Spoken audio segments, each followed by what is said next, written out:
नाज़रीन अस्सलाम वालेकुम। नाज़रीन डॉक्टर दानिश जवाब चाहिए के साथ हाजिर है। इस वक्त तो सबसे बड़ा मौक़ा आपके पंजाब के हवाले से है। एक तरफ सियासी मौक़ा है और पंजाब पाकिस्तान का सबसे बड़ा सूबा है। अगर वो डिस्टर्ब है तो यकीनन पाकिस्तान के लिए मुश्किलात पैदा होगा। अच्छा, दोनों अपोजिशन इत्तेहाद भी और हुकूमती इत्तेहाद दोनों ये मानते हैं कि मुआशी जो है वो बहरान है और मुआशी बहरान की वजह से मुल्क जो है वो उसको नुकसान पहुँचेगा। और ये बात भी है कि मुआशी बहरान की वजह सियासी बहरान है। यानी जब तक पॉलिटिकल स्टेबिलिटी नहीं होगी मुआशी बहरान हल नहीं हो सकता। तो ये जानते हुए भी ये कौन ज़िम्मेदार है? दोनों इस बात को जब मानते हैं कि मुआशी बहरान से मुल्क तबाही की तरफ जाएगा और वो ये भी जानते हैं कि मुआशी बहरान उस वक्त सॉल्व होगा जब पॉलिटिकल स्टेबिलिटी होगी, तो आज के जो सियासी बहरान है उसका ज़िम्मेदार कौन है? अच्छा, दोनों इत्तेहाद जमहूरी जो है वो कदरों की जमात हैं, जमहूरी पार्टियां हैं जो कि अक्सरियत पे बात करती हैं, इख्तिलाफ अपनी जगह। लेकिन पंजाब हो, उससे पहले जो यहाँ पे पंजाब में हुकूमत थी तो अपोजिशन उस वक्त की नहीं मान रही थी। आज की अगर अक्सरियत खो रहे हैं तो आज की अपोजिशन नहीं मान रही है। दोनों जमहूरी सोच है, वहाँ बड़ा इस वक्त एक रस्सा कशी चली हुई है। तो सूरत हाल ये है कि इस वक्त पंजाब के साथ साथ अभी कराची में भी और हैदराबाद में भी बल्दियात का इलेक्शन सेकंड फेज़ का होना था, लेकिन वो पोस्टपोन हो गया है। और कुछ अहम तरीन फ़ैसले आने हैं जिनमें इमरान ख़ान के हवाले से कुछ अहम तरीन केसेस हैं, उस पर भी बात करेंगे। इससे पहले कि मैं अपने मेहमानों का तारुफ़ कराऊँ, मैं एक छोटे से ब्रेक पे जाता हूँ, फिर वापस आता हूँ। छोटे से ब्रेक।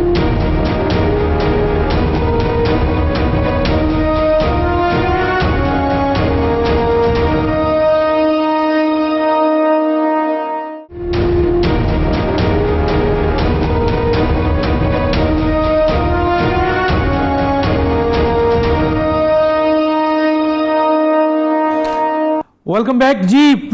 मेरे साथ जो आज गेस्ट हैं उनका तारुफ करा देता हूँ। मेरे साथ हैं इमरान इस्माइल साहब, साबिक गवर्नर सिंध, पीटीआई के अहम तरीन लीडर। आपका शुक्रिया, आपने हमें ज्वाइन किया। मेरे साथ है तलाल चौधरी साहब, साबिक वज़ीर मुमलिकत, पाकिस्तान मुस्लिम लीग नून के बड़े अहम लीडर। आपका बहुत शुक्रिया सर, आपने हमें ज्वाइन किया। शेख वक़ास अकरम, साबिक वफाकी वज़ीर, भी हमारे साथ होंगे। आपका बहुत शुक्रिया सर, आपने हमें ज्वाइन किया। एक नामी शेख वक़ास अकरम एक बड़ा नाम है सियासत में। इमरान इस्माइल साहब, मैं सबसे पहले आपकी तरफ आ जाता हूं सर। वो ये है कि मेरा एक सवाल है जो मैं स्टार्ट में लेके आपकी तरफ आया हूं, और वो ये है कि ये बात आप भी मानते हैं, आपकी लीडरशिप भी मानती है, अपोजिशन हुकूमत भी मानती है, 11 सियासी जमातों के लोग भी मानते हैं कि मुआशी इस्तेहकाम उस वक्त तक नहीं आ सकता जब तक पॉलिटिकल स्टेबिलिटी ना हो। अब सवाल ये है कि इस वक्त मुआशी बहरान है और कल भी था। ये हुकूमत भी मानती है कि मुआशी बहरान है, आप भी मानते थे कि मुआशी बहरान है। लेकिन जो ये सियासी बहरान है जिसकी बुनियाद पर जब तक ये दुरुस्त नहीं होगा मुआशी बहरान हल नहीं होगा, तो फिर इस जो आजकल सियासी बहरान उरूज पे है, एक तो ये बताइए कि उसका जिम्मेदार कौन है। और इसके साथ साथ एक छोटा सा सवाल और ऐड करता हूँ, आप इस पॉलिटिकल स्टेबिलिटी का या मुआशी बहरान का हल ये बताते हैं कि अर्ली इलेक्शन हो जाए।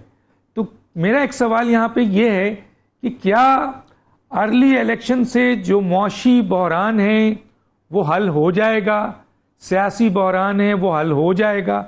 जी इमरान इस्माइल साहब। बिस्मिल्लाहिर्रहमानिर्रहीम। डॉक्टर साहब देखें, बात यह है कि मुआशी बहरान के ज़िम्मेदार वो लोग हैं जिन्होंने पाकिस्तान तहरीक इंसाफ की गवर्नमेंट टॉपल की और जिन्होंने करवाई, और जो आज इक़्तिदार में बैठे हैं ये माशी बुरान के सरन जिम्मेदार हैं। उस वक्त जब गवर्नमेंट टॉपल हुई थी, stock exchange was on the rise, exports ऊपर थी, डॉलर 184 रुपये में फ़रोख्त हो रहा था, पेट्रोल की कीमत 100 रुपये कम थी, डीजल 150 रुपये कम था, और ये डॉलर की कीमत भी आप देखें दिन ब दिन जो है वो आसमान को छू रही है। स्टॉक एक्सचेंज क्रैश हो रहा है, एनर्जी का बहरान है मुल्क के अंदर, आप एक्सपोर्ट्स आपकी गिर गई हैं, इंपोर्ट्स आपकी बढ़ गई हैं, तबाही हर तरफ। और फिर आप ये सवाल मेरे से करेंगे जी इसका ज़िम्मेदार कौन है, तो मुझसे क्या जवाब बन पड़ेगा इसका, इसके अलावा कि आप मेरे से ज़्यादा जी शऊर हैं और आप और अवाम ये बता सकते हैं कि इस तबाही का, माशी तबाही का, बर्बादी का ज़िम्मेदार कौन है। इस माशी और तबाही का और बर्बादी के ज़िम्मेदार वो लोग हैं जो इक़्तिदार में सिर्फ अपने करप्शन के केसेस माफ़ कराने आए, जिन्होंने आते साथ ही नैब के नाखून काटे, उसके हाथ पैर तोड़े, उसे एक अपा जो मफलूज इदारा बनाया, जिन्होंने FIA से अपने केसेस विड्रॉ कराने की कोशिश की, और जिन्होंने इलेक्शन कमीशन को अपनी जेब में रखा। आज भी इलेक्शन कमीशन ने एक फ़ैसला इलेक्शन कमीशन का आया है, अभी तो अनाउंसमेंट आई है कि वो बलदियाती इंतखाबात जो सिंध में फ़ेज़ 2 में होने जा रहे थे वो उन्होंने मुलतवी कर दिए हैं अगस्त 21 तक, और जो एक बाई इलेक्शन था आमिर लियाकत हुसैन के इंतकाल के ऊपर जो हुआ था उसको भी उन्होंने मुलतवी कर दिया। ये किसकी ख्वाहिश थी? ये हुकूमती जमात और उनके इत्तेहादियों की ख्वाहिश थी, और ये जायज़ हो कि नाजायज़ हो, इलेक्शन कमीशन का तो फ़र्ज़ है कि वो उनकी हर ख्वाहिश को पूरा करें। अब आप मुझे बताएं कि ऐसी सूरत में सियासी इस्तेकाम किस तरह मुमकिन होगा जब पाकिस्तान तहरीक इंसाफ ने क्लीन स्वीप किया है पंजाब के इलेक्शन में, और अब दोबारा से वहाँ पे हॉर्स ट्रेडिंग शुरू हो गई है, वहाँ से 40-40 करोड़ रुपए की बोलियां लग रही हैं, हुकूमत ना बनाने के लिए लोगों को पाकिस्तान से बाहर भेजा जा रहा है और इलेक्शन कमीशन सो रहा है। हम फिर कहते हैं कि जी आप क्या चाहते हैं कि पाकिस्तान तहरीक इंसाफ अवाम की मकबूल तरीन जमात होने के बावजूद जो उसने प्रूव किया है, जो पंजाब के इलेक्शन थे मुश्किल तरीन इलेक्शन इंतखाबात थे, इन्होंने पूरी गवर्नमेंट की मशीनरी वहाँ लगाई थी, इन्होंने तमाम तर हथियार आजमाए, इन्होंने हर वो हरबा आजमाया जो सियासी जमातें नहीं आजमाती, जो डिक्टेटरशिप में भी नहीं आजमाया जाता, इन्होंने हर वो हरबा आजमाया और फिर भी शिकस्त फाश का सामना करना पड़ा। इन्होंने अपनी डिफीट को कबूल किया, लेकिन साथ ही राना सनाउल्लाह ने एक फरमान जारी किया कि 4 से 5 लोग गैर हाजिर होंगे और उन्होंने उसके ऊपर काम शुरू कर दिया। इलेक्शन कमीशन सोता रहा। इन्होंने हमारे लोगों को पाकिस्तान से बाहर भिजवाना शुरू कर दिया, इलेक्शन कमीशन सो रहा है। वो वावागिरी में लगा हुआ है नवाज शरीफ और मुस्लिम लीग नून की गवर्नमेंट के, और उधर से वो कहते हैं कि जी हम तो बिल्कुल गैर जानबदाराना किरदार अदा करें। इन हालात के अंदर जबकि पूरी कौम ये चाहती है कि एक फ्रेश मैंडेट के साथ हुकूमत आए जिसने भी आना है, और ये खौफ के मारे ये हर वो हरबा इस्तेमाल करें जिससे पाकिस्तान को और पाकिस्तान की मईशत को भी नुकसान पहुँचे। डॉलर आज 236 रुपये तक पहुँच गया और वो भी अवेलेबल नहीं है बाज़ार में। आप मुझे बताएं कि इस सारी सिचुएशन का ज़िम्मेदार, मेरा सवाल आपसे है क्योंकि आप ज़्यादा सियासी शऊर रखते हैं, आपको ज़्यादा चीज़ों का इल्म है, इदराक है, और आप अरसा दराज से नज़र रखे हुए चीज़ों के ऊपर। आप मुझे बताइए कि सियासी और माशी बुरानी का ज़िम्मेदार कौन है? अच्छा सर, मैं यहाँ एक सवाल ज़रूर आपसे करना चाहूँगा कि एक तरफ आपका ये कहना है कि हमने क्लीन स्वीप किया, आपने क्लीन स्वीप किया, आपने कहा तो क्लीन स्वीप माशाल्लाह आपने किया, तो जाहिर है कि इस सिलसिले में इलेक्शन साफ और शफाफ हुए, तभी आपने बहुत ज़्यादा सीट हासिल की, 15 सीट हासिल कर ली। वो अलग बात है कि दूसरी आंख से कोई दूसरा देखता है, उसके कुछ और तस्ज़ीह हैं, लेकिन मैं आप ही की आंख से देख रहा हूँ।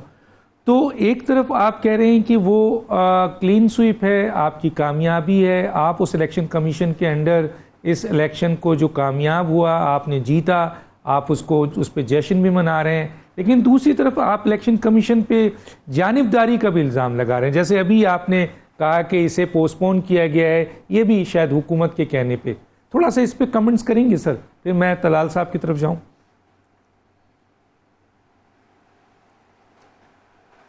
देखिए, बात यह है कि आप डस्का इलेक्शन से शुरू करें कहानी, या थोड़ा उससे पहले, और उसके बाद जब सेनेट इलेक्शंस, आपको याद है कि वहाँ सेनेट इलेक्शन में यूसुफ रज़ा गिलानी के बेटे की वीडियो आई जिसमें वो पैसे ऑफर कर रहे थे और तरीके बता रहे थे लोगों को वोट ज़ाया करने के। वो वीडियो इलेक्शन कमीशन को दी गई। इलेक्शन कमीशन सिंध के जो चीफ हैं वो सिंध हुकूमत के मुलाजिम हैं, वो सिंध हुकूमत में मुलाजमत करते हैं और डबल मुलाजमत वो करें, उसकी हमने पिटिशन फाइल की, उस पर भी इलेक्शन कमीशन ने कोई जवाब नहीं दिया। हर वो चीज़ आप देख लें, जो फैसला, जो भी फैसला आप इलेक्शन कमीशन में लेके जाएं, इंशाल्लाह आपको हमारे खिलाफ मिलेगा। उसमें कोई आपको ऐसी चीज़ जो आपको नज़र आए कि हाँ कानून और आइन के मुताबिक हुई है, वो नहीं मिलती वहाँ से। इस बार जो इलेक्शन पंजाब में हुए हैं, इन इलेक्शन के अंदर भी तमाम तर मशीनरी हरकत में लाई गई। पाकिस्तान तहरीक इंसाफ के खैबर पख्तूनख्वा के लोगों का दाखिला बंद किया गया पंजाब के अंदर। पंजाब में जो हमारे लीडर्स थे उनको गिरफ्तार करके जेल में डाला गया, शहबाज गिल और दीगर को। इलेक्शन कमीशन कब होश है इलेक्शन कमीशन को कि वो ये ना करे कि पंजाब के अंदर खैबर पख्तूनख्वा के लोग नहीं आ सकते? क्या कल खैबर पख्तूनख्वा के अंदर ये पाबंदी लगाई जाए कि पंजाब का लोग वहाँ नहीं आएंगे, तो क्या इससे हम मुल्क में तफरकाबाजी नहीं करेंगे? क्या इलेक्शन कमीशन का जिम्मा नहीं बनता कि हुकूमत वक्त को रोके कि जी ये लोग पाकिस्तानी हैं और पाकिस्तान में एक ही ID कार्ड चलता है या पाकिस्तान के 5 मुख्तलिफ ID कार्ड है और सूबे का अलग ID कार्ड है? ये कौन से मुल्क के अंदर इंतखाबात इस तरह होते हैं कि इस सूबे के लोग उस सूबे में नहीं आ सकते? ठीक है सर, ठीक है। लिहाजा मैं समझता हूँ ठीक है सर, कि ये इलेक्शन कमीशन की बायसनेस थी, बिल्कुल जानिबदाराना तौर से वो काम कर रहे थे और अवाम की ओवरवेलमिंग सपोर्ट और अवाम जिस तरह निकली है बाहर, उसके ऊपर ये इलेक्शन हम जीत पाए, वरना उन्होंने काम उतार दिया था। ठीक है, ये काम उतार दिया था। अच्छा तलाल चौधरी साहब, मैं आपकी तरफ आता हूँ। आपके वज़ीर आज़म भी कहते हैं, आपके अक्सर लीडर भी कहते हैं कि हमने सियासत कुर्बान की है, रियासत को बचाया है। तो इसका मतलब ये है कि रियासत बहुत बुरे हालात में थी, मुआशी तबाही की हालात बहुत ख़राब थे, जिसकी बुनियाद पे ज़ाहिर है आपने सियासत कुर्बान की है। लेकिन वो कहते हैं कि इसके ज़िम्मेदार भी आप हैं, जो मैंने सवाल किया था। और दूसरा ये सर कि पंजाब में ज़ाहिर है एक जमहूरी जमात हैं, अक्सरियत को हुकूमत बनाने का हक़ हासिल है और राना सनाउल्लाह का स्टेटमेंट जो है वो अब राना सनाउल्लाह को ऐसा स्टेटमेंट देने की क्या ज़रूरत थी? क्या कर रहे हैं आप पंजाब में सर? बिस्मिल्लाहिर्रहमानिर्रहीम। डॉक्टर साहब, गुजारिश ये है कि दरअसल मामला इसलिए हल नहीं होता कि हम अपनी पसंद की चीज़ें वो जो है ना वो उसकी बात कर लेते हैं, वो मीठा मीठा हप हप और कौड़ा कौड़ा थू थू। यानी कभी मेरा ख्याल है कि साबिक गवर्नर साहब ये फरमा दें कि जब सेनेट का इलेक्शन हुआ था तो 36 वोट रखने वाले किस तरह 60 वोट ले गए थे, उसका भी इलेक्शन कमीशन कोई फैसला कर देता। उसी दिन जिस दिन इलेक्शन कमीशन पिछला चेयरमैन बनना था, उसमें जो कैमरे लगाए गए थे उसका भी इलेक्शन कमीशन के पास केस है, वो भी जरा बता दीजिए वो कैमरे किसने लगवाए थे। उसके बाद ये जहाज भरने की जो कहानी है, चले कोई इत्तेहादी जो इनका है और जो इत्तेहादी आज हमारे साथ हैं उन्हें अलहदा कमरे में बैठा के पूछ लें कि किस तरह गन पॉइंट पे उनको ज्वाइन करवाया गया था इनके साथ। उसके बाद आप लीडरों की ऑन रिकॉर्ड है कि नैब कैसे इस्तेमाल होती रही इनके इत्तेहादी बनाने के लिए और किस तरह इनके लोगों को इनके साथ चलाने के लिए। यानी उसके बाद ये सारा कुछ, जब भी हुकूमत डामाडोल होती थी नैब आ जाती थी मैदान में और इनकी हुकूमत बचा ली जाती थी। देखिए मामला पता क्या है, अगर ये समझते हैं ना कि ये सिर्फ ये चाहेंगे कि इस मौजूदा हालात का फायदा उठा के अपनी नालायकी नाअहलियों का वो जो एक इकोनॉमिक क्राइसिस पैदा किया है, अब उस क्राइसिस को उसके बाद यही फायदा उठा के दोबारा इक्तदार में आ जाएंगे और बाकी सारे ऐसे बैठे रहेंगे। नहीं नहीं डॉक्टर साहब, अगर अजाला करना है तो सबके साथ होने वाली ज्यादतियों का अजाला करें। फेयर एंड फ्री इलेक्शन जो है वो लेवल प्लेइंग फील्ड नहीं होगी तो नहीं हो सकता। ये नहीं हो सकता कि खान साहब के साथ कोई इतनी सी ज्यादती हुई है उसका अजाला हो जाए और जो ब्लैक डिक्शनरी से फैसले हुए हैं, जो बेटे से ना तनख्वाह लेने से तायात नाअहल हुए हैं, वो जो लोग, मेरा मतलब है डार साहब पे इल्जाम था कि उन्होंने जनाब टैक्स रिटर्न्स नहीं दी, और उसके बाद खुदा का खौफ करें इस मुल्क में पॉलिटिकली विक्टिमाइज करने के लिए एहतसाब से लेके मंशियात और मंशियात से लेके गद्दारी, और मैं आपके सामने बैठा हूं तो इन्हें ये अदालत का वो मेरे भी केस निकाल ले और इनकी गुफ्तगू भी आजकल मैं आपके इनके 6 जो साबिक वजीरों की गुफ्तगू भेज देता हूं। इस तरह ना करें, अलहदा अलहदा म्यारों से ना तोले। जो ज्यादतियां हुई हैं अक्रॉस दी बोर्ड वो खत्म करें, लेवल प्लेइंग फील्ड बनाएं, इलेक्शन कमीशन के लिए सारे इकट्ठे हो, रूल्स ऑफ गेम तय करें और उसके बाद इलेक्शन बिल्कुल होना चाहिए। बगैर ऐसे इलेक्शन नहीं हो सकता कि आपका फॉरेन फंडिंग का केस 8 साल का पड़ा हो, उसको पूछे ही कोई ना। आप, मेरा मतलब, गिरफ्तार अभी दोपहर में हो और रात में अदालत लग जाए। हम गिरफ्तार हो और सालों साल गुजर जाए, गर्मियां सर्दियां बहारें खजाएं गुजर जाए और उसके बाद 2-2 4-4 साल बाद जमानते हो। ऐसे नहीं, सबका केस है, सबको इक्वली राइट्स होने चाहिए। अगर इनसे ज्यादती हुई है तो ज्यादती हमसे भी बहुत हुई है। इस तरह नहीं काम चल सकता। हमें भी इलेक्शन कमीशन से बड़े गिले हैं। बाकी रही बात, इलेक्शन अगर करवाना चाहते हैं तो ये भी बैठे और उसके लिए पार्लियामेंट है, जाए पार्लियामेंट में, वहां बैठ के बात करें, वहां रूल्स ऑफ द गेम तय करें और उसके बाद इलेक्शन बिल्कुल होना चाहिए। लेकिन ऐसे नहीं हो सकता कि इनकी मर्जी का इलेक्शन हो जाए। ये 2 महीने पहले कहते थे कोई इलेक्शन नहीं, अब हर 2 घंटे बाद कहते हैं इलेक्शन।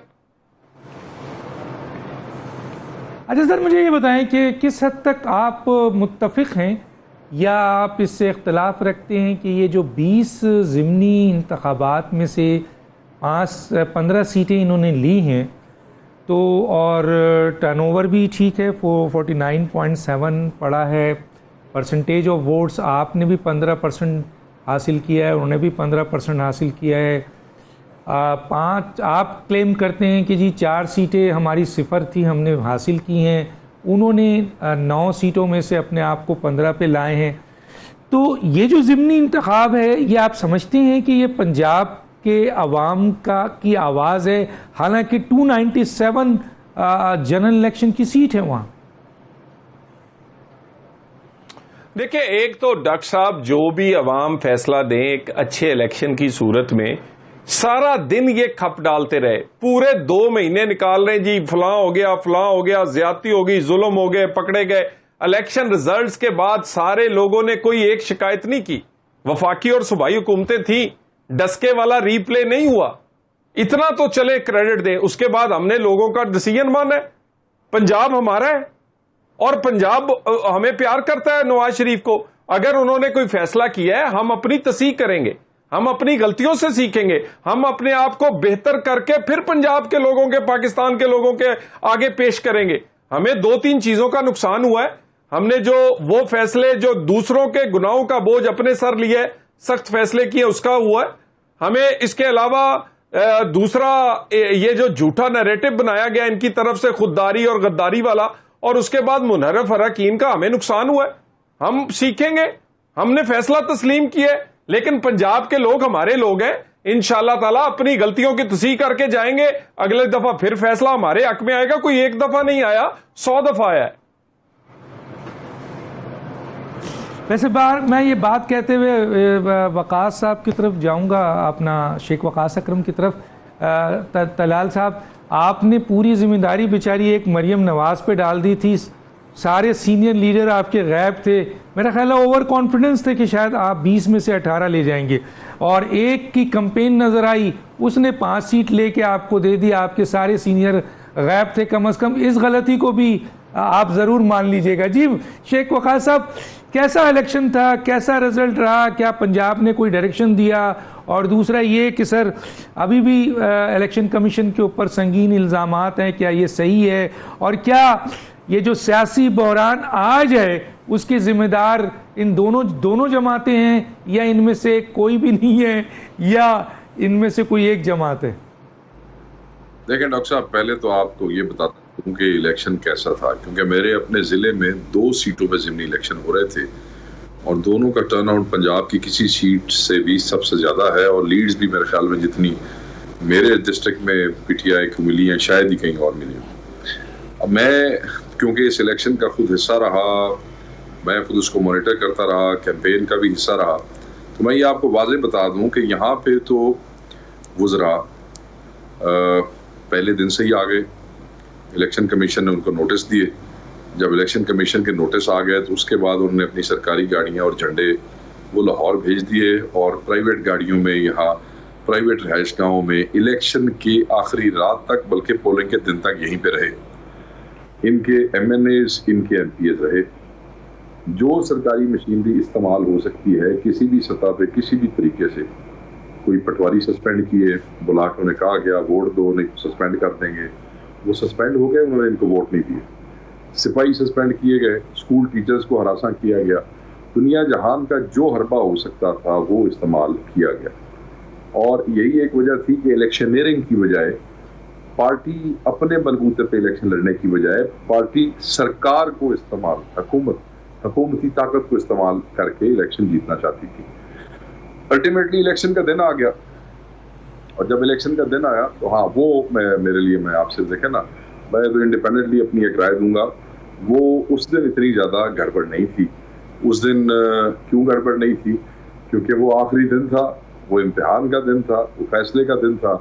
तो भाई चाहे पुलिस थी, चाहे प्रिजाइडिंग ऑफिसर्स थे, चाहे कोई अमला था, वो जो इमरान खान के साथ था या कोई तहरीक इंसाफ के साथ था, उन्होंने फिर हुकूमत की भी नहीं मानी, सरकार की भी नहीं मानी, अपने अफसरों की भी नहीं मानी।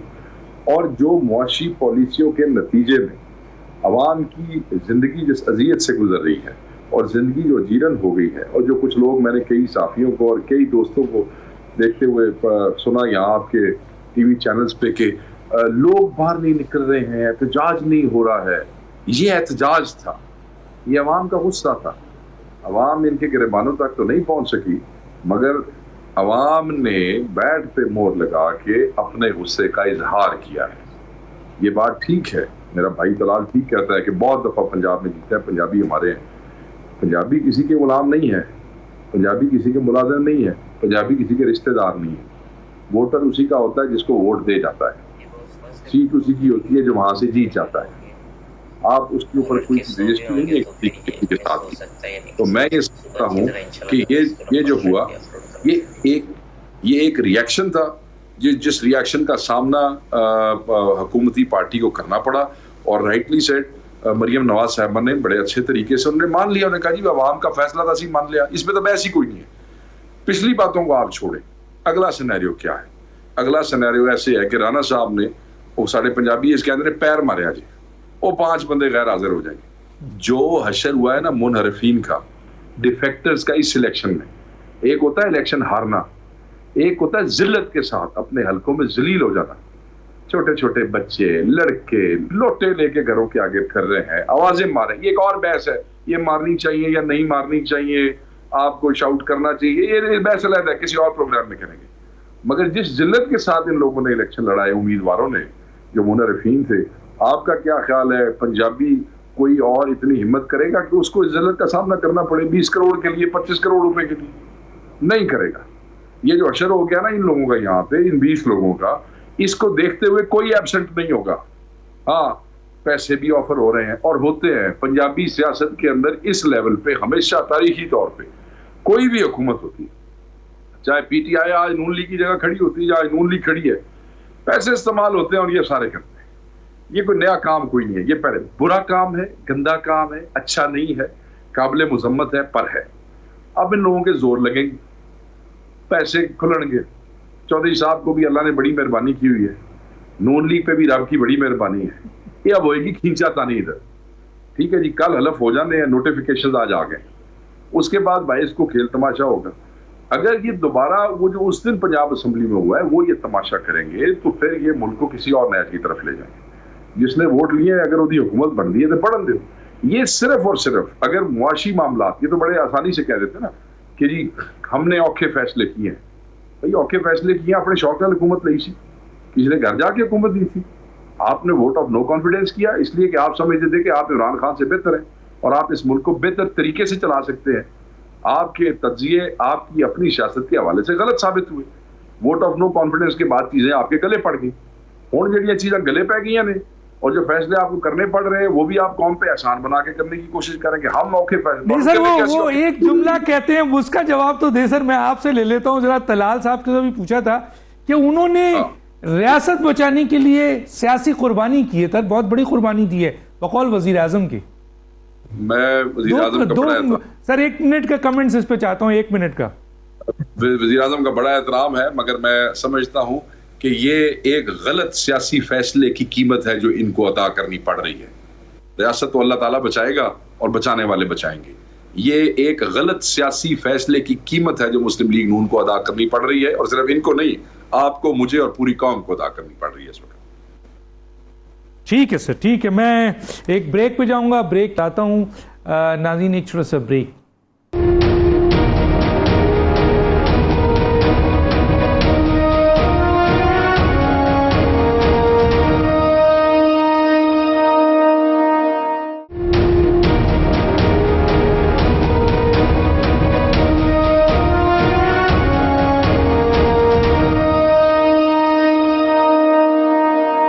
वेलकम बैक जी। इमरान इस्माइल साहब, मेरा जो सवाल आपसे है वो ये है कि आप क़बल अज़ वक्त इंतखाब का डिमांड कर रहे हैं और बहुत ज़ोरदार तरीके से कर रहे हैं, प्रेस कॉन्फ्रेंस भी किया आपने।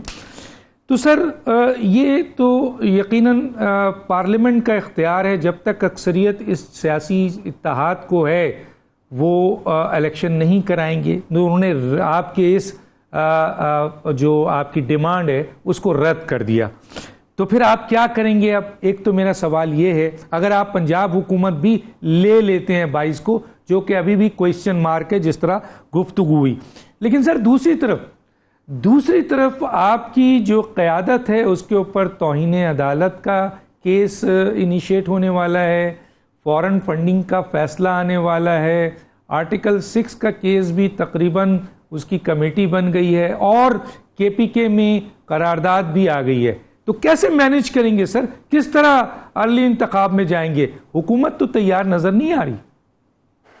देखिए, मैं एक चीज़ तो आपको वाज़ेह कर दूं कि यहाँ से आगे सियासी मुस्तकबिल पाकिस्तान का क्या होगा और इंतखाबात कब होंगे, ये फैसला इमरान खान ने करना है, शहबाज शरीफ ने नहीं।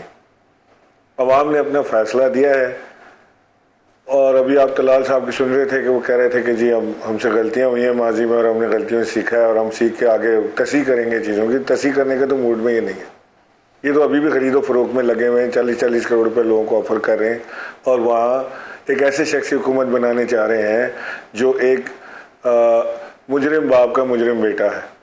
यानी वहाँ पे शहबाज शरीफ हुकूमत बनाएंगे, सूबे में ये बनाएंगे।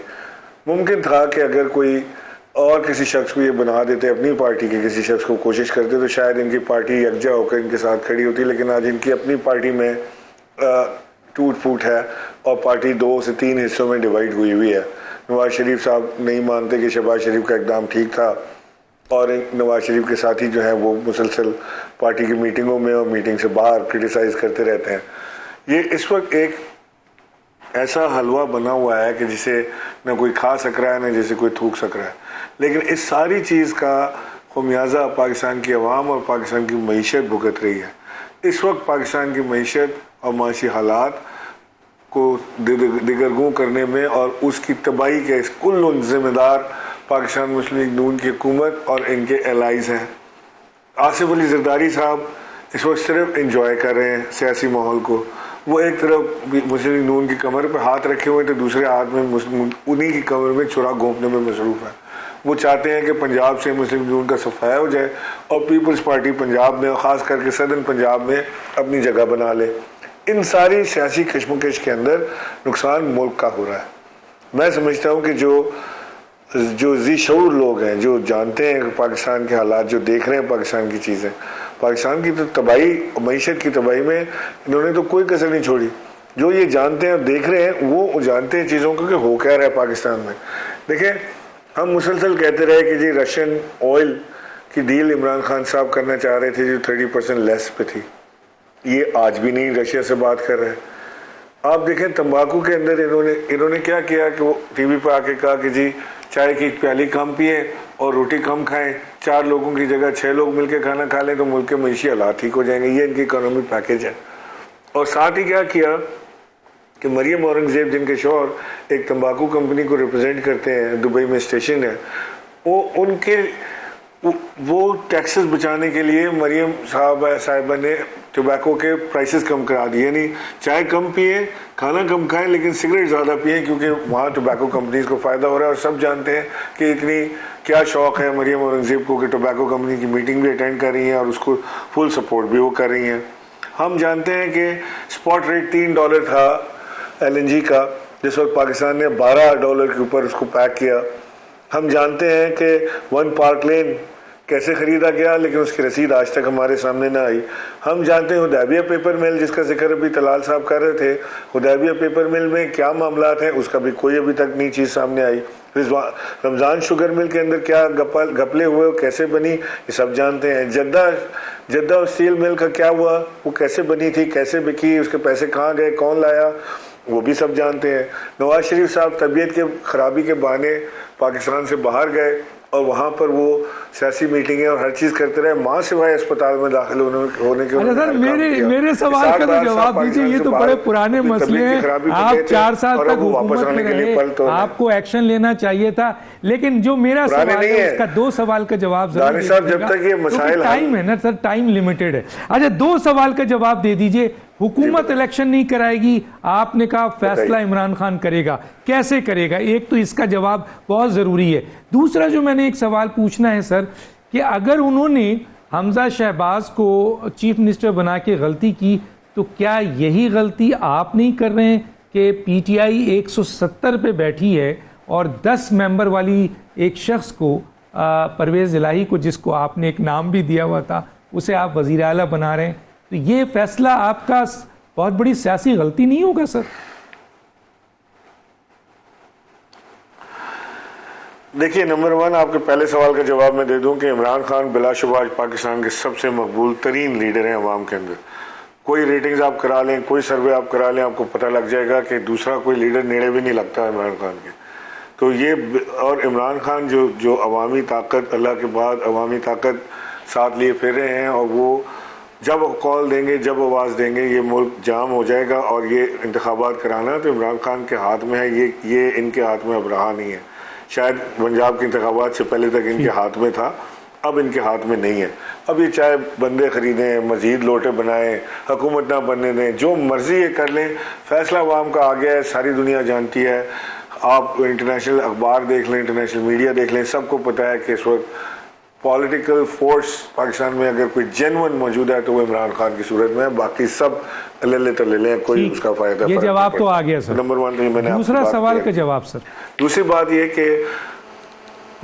ये कि चौधरी साहिबान हमारे एलाइज हैं, उनके साथ हमने अलायंस किया था, वो हमारे साथ थ्रू थिक एंड थिन हमारे साथ खड़े रहे, और हमने ये सियासी फैसला किया कि हम चौधरी साहब को पंजाब का वज़ीर आला बनाएंगे। ये हमारा सियासी फैसला है, ये गलत हो सकता है, ये ठीक हो सकता है, आप इससे एग्री कर सकते हैं, डिसएग्री कर सकते हैं, लेकिन इसमें कोई चोरी, कोई खरीदो फरोख्त, कोई इसके अंदर 2 नंबरी मौजूद नहीं है। जबकि दूसरी तरफ, ठीक है सर, ठीक है, क्लियर आ गया, आपका जवाब आ गया सर। मैं जरा चलूं, टाइम सबको बराबर देना है। फिलहाल चौधरी साहब फैसला वजीर आजम नहीं करेंगे, ना पार्लियामेंट करेगी, फैसला इमरान खान करेंगे, और उसकी वजह उन्होंने बता दी कि क्यों इमरान खान करेंगे। एक तो आपसे ये जो है वो सवाल है कि क्या वाकई इमरान खान करेंगे सर आइंदा इलेक्शन का फैसला, और दूसरी तरफ जो आप ये है कि ये जो केसेस इनिशिएट किए गए हैं आइन का, क्योंकि PMLN के एक रुकन ने KPK में करारदाद पेश किया आइन के आर्टिकल 6 की, आपने उसको टेकअप भी किया है, कोई कमेटी भी बन रही है, तो और फॉरेन फंडिंग के लिए आपकी बहुत बड़ी अब डिमांड आ रही है, कैसे देखते हैं सर इसको? देखिए, गुजारिश ये है कि मेरा ख्याल है कि इन्हें भी चाहिए कि उस लिस्ट में शामिल कर लें। इतने इतराज़ात इलेक्शन कमीशन पे करते हैं कि ये भी कह दिया करे कि हमारा वो 8.25 साल का पड़ा हुआ एक मुकदमा है, उसकी मेहरबानी फरमा दें। और इसी तरह ही अगर ये खुशफहमी में हैं और बनी गाला बैठे किसी दिन इलेक्शन अनाउंस कर दे, फिर देख लेते हैं इलेक्शन होता है कि नहीं होता। इलेक्शन ये कोई अकेले स्टेक होल्डर नहीं है पाकिस्तान के, ठीक है, कोई बड़ी जमात है या छोटी जमात है, एक कंसेंसस पैदा करना पड़ेगा। 4 सूबाई असम्बलियां हैं, उसमें मुख्तलिफ हुकूमतें हैं। क्या ये मुमकिन है इस पाकिस्तान में कि एक सूबाई असम्बली की हुकूमत कायम हो और कौमी असम्बली तोड़ दी जाए और फेयर एंड फ्री इलेक्शन हो सके? ये ऐसा मुमकिन, हमारे इस तरह का अभी हम इतने जमहूरियत पसंद नहीं हुए। और इसी तरह ही और बहुत सारे मामला, सारे लोगों को कई इतराज है, सिर्फ आपको नहीं है। और इसके बाद ये बार बार देखिए ना, पंजाब में हमें ताने देते हैं। हमने तो जो भी फैसला किया है अपनी जमात में से किया है। हमने किसी के मिनॉरिटी के पीछे नहीं लगे, मेजॉरिटी में हैं और मेजॉरिटी का जो हमने अपनी पोजीशन ली है वो। उसके बाद आप कल वो कुछ और थे, आज वो हाजी हो गए, कल कुछ और कहते थे, आज हाजी परवेज लाई है इनके लिए। यानी इनके साथ जो आए वो हाजी, और जो हमारे साथ खड़ा हो वो बड़ा गुनाहगार है जी। इनके साथ सारे ही सादक और अमीन है, और हम सारे जो हमारे लिए दूसरे लकब है।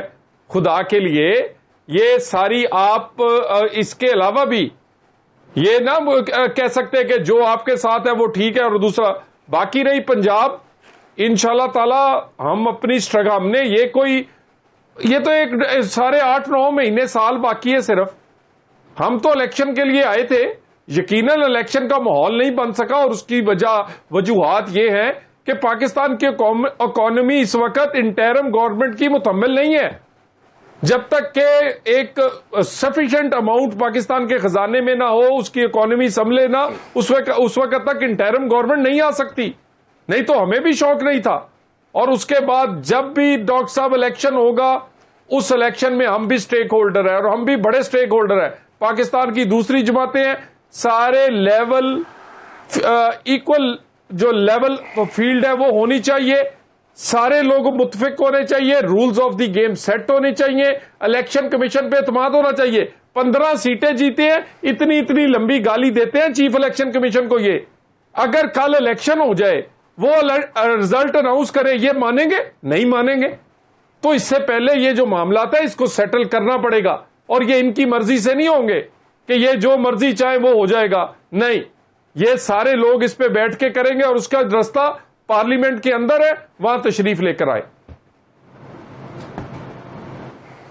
लेकिन सर अगर मैं आपसे ये सवाल पूछूं माजरत के साथ कि आप कहते हैं कि ये एलिगेशंस भी लगाते हैं, इदारों पर ये हमला भी करते हैं, ये बड़ी बड़ी बातें करते हैं, चले कर रहे हैं, मुझे ये बताइए इदारों को तहफ़्फ़ुज़ देना तो हुकूमत की जिम्मेदारी है ना सर, फिर आप कहाँ खड़े हैं? और दूसरी बात ये कि उन्होंने वाज़े तौर पर एक बात कही है, मैं चाहूँगा कि इसमें 2 मिनट मैं आपको दूंगा सर। उन्होंने कहा है कि फैसला इमरान खान ने करना है कि इलेक्शन कम होगा, और उसकी वजह भी उन्होंने वाज़े तौर पर बता दी कि इस वक्त सबसे पॉपुलर लीडर इमरान खान है, और वो अगर कॉल देंगे तो पूरा मुल्क जाम हो जाएगा, और फिर इलेक्शन जाहिर है हुकूमत जाए करना पड़ेगा। तो क्या आप इससे मुत्तफिक हैं? 2 मिनट है सर, जल्दी। डॉक्टर साहब मैं एक आपसे गुजारिश करूं, पाकिस्तान की जो सियासी जमातें हैं, मैं मजहबी जमातों से हटके बात कर रहा हूं, किसी में भी अहलियत नहीं है कि वो इस मुल्क को जैम कर सके या इतना बड़ा मॉब क्रिएट कर ले कि जिससे लोग मजबूर हो जाए।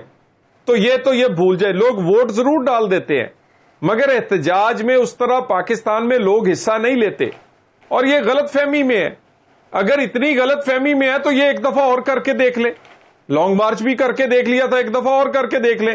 और अगर इतना इन्हें दिल करता है कि इलेक्शन खान साहब ने अनाउंस करने हैं तो बनी गाला से अनाउंस करें, अपने अपने डब्बे रखें, उसमें वोट डाल ले, इलेक्शन कर ले।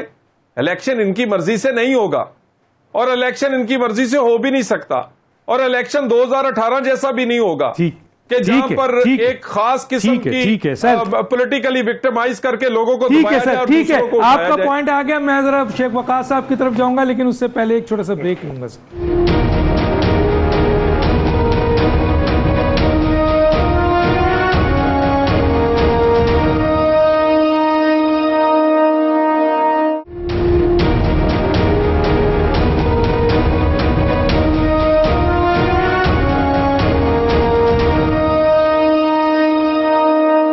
वेलकम बैक जी। मैं जनाब शेख वकास अकरम साहब की तरफ 2 सवाल लेके आऊँगा। क्या ये सही है जो उन्होंने कहा आपके इमरान इस्माइल साहब ने कि फैसला इलेक्शन का, जनरल इलेक्शंस का एक मकबूल लीडर इमरान खान करेंगे, और वो तरीक़ा भी बता दिया कि पूरा जैम पैक कर देंगे? एक तो ये मैंने पूछना है। दूसरा, आप क्या समझते हैं जिस तरीके से परवेज़ इलाही जो PMLQ के एक बड़े लीडर हैं, उनको वज़ीर आला अगर PTI बना रही है सिर्फ 10 मेंबर पे, जबकि 170 मेंबर PTI के पास हैं, तो ये इन्होंने बहुत बड़ी सियासी गलती नहीं की है, जो अमूमन लोग कह रहे हैं कि ये बहुत बड़ी सियासी गलती होगी। आपका क्या पॉइंट ऑफ व्यू है सर? देखें, पहले तो ये इस पे बात कर लेते हैं चौधरी परवेज इलाही साहब वाली बात। मैं ये समझता हूँ कि बुजदार को बनाना और उस पर जिद करके उसको इतने अरसे वहां पे रखना वो एक सियासी गलती थी। चौधरी परवेज इलाही को पंजाब का चीफ मिनिस्टर बनाना ये कोई गलती नहीं है, इसलिए कि चौधरी परवेज इलाही अगर पंजाब में ना हो तो जो इस वक्त हालात है वो पाकिस्तान तहरीक इंसाफ जो है उनकी जो पंजाब की क़यादत है वो अकेले मैनेज नहीं कर सकती। इस वक्त जो इलेक्शन में एक तो देखें ना जी, एक इलेक्शन था जो ऑन ग्राउंड हो गया, उसमें इमरान खान की वजह से वोट मिला। अब एक इलेक्शन है जिसमें आपको बाकायदा तौर पे मैनेजमेंट चाहिए इलेक्शन की, जिसमें तोड़ जोड़, बंदों को उठाना, गेम करनी, वो पंजाबी कहते हैं गोटियां रखनियां, ये सारे काम चौधरी परवेज इलाही से ज़्यादा बेहतर पंजाब में तहरीक इंसाफ का कोई आदमी नहीं कर सकता। और मैं समझता हूँ कि ये राइट डिसीजन है इस वक्त इमरान खान साहब का, क्योंकि उनका अपना कोई आदमी ऐसे है नहीं जो बंदों को मैनेज भी कर सके, बिठा भी सके, उनको इलेक्शन के लिए तैयार करके भी ले जा सके, और पंजाब को जानते नहीं है सही तरीके से। तो चौधरी परवेज इलाही वाला डिसीजन बेहतरीन डिसीजन है, और ये कोई तारीख में पहली दफ़ा नहीं हुआ। आप देख लें कि भट्टू के पास 14 आदमी थे, पीपल्स पार्टी ने गवर्नमेंट जो है वो भट्टू साहब को बनाने दी थी, 14 आदमी थे उसमें, 14 आदमियों के साथ बन गए थे वजीर आला। और वहीं साहब का देख लें कि उनके साथ क्या हालात थे, कल्ले कल्ले बंदे सन तो उन्होंने PMLN ने।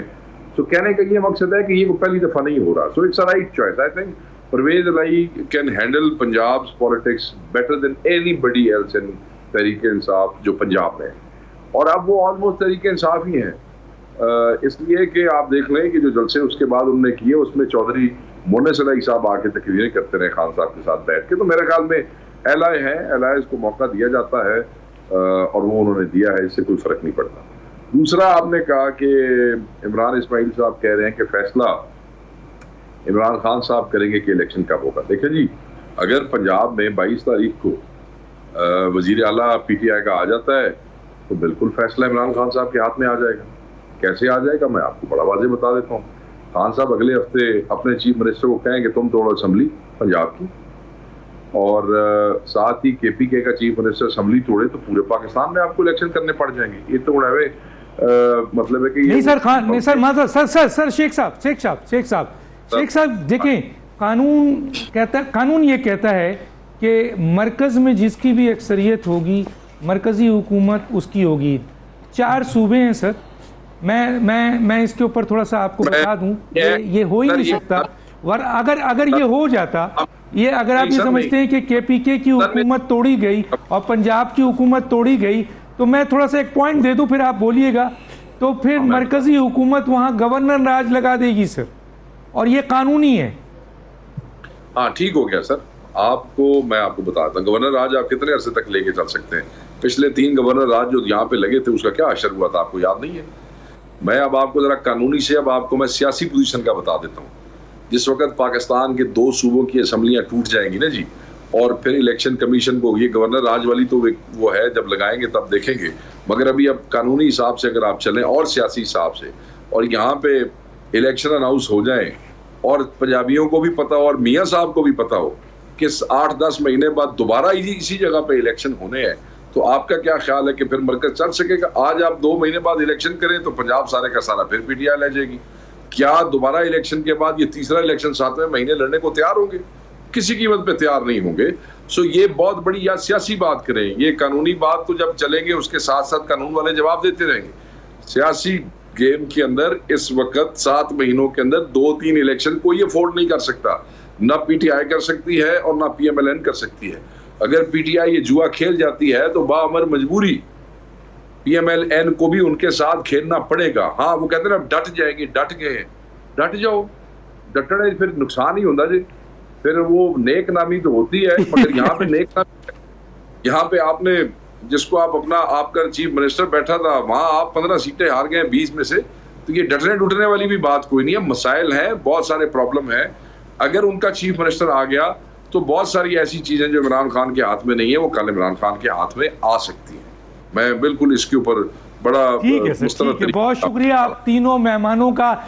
मसलन ये है कि हुकूमत ज़िमनी इलेक्शन में हुकूमतें वही जीत, लेकिन सर आपने शायद, आपको याद होगा कि जब पीटीआई की हुकूमत थी तो 13 में से 11 ज़िमनी इलेक्शन, वो भी नेशनल असेंबली का, पीएमएलएन ने जीता था सर। तो ये तो होता रहता है सर सियासत में। बहरहाल आप तीनों का बहुत शुक्रिया। डॉक्टर दानिश को इजाज़त दीजिए। अल्लाह हाफिज़।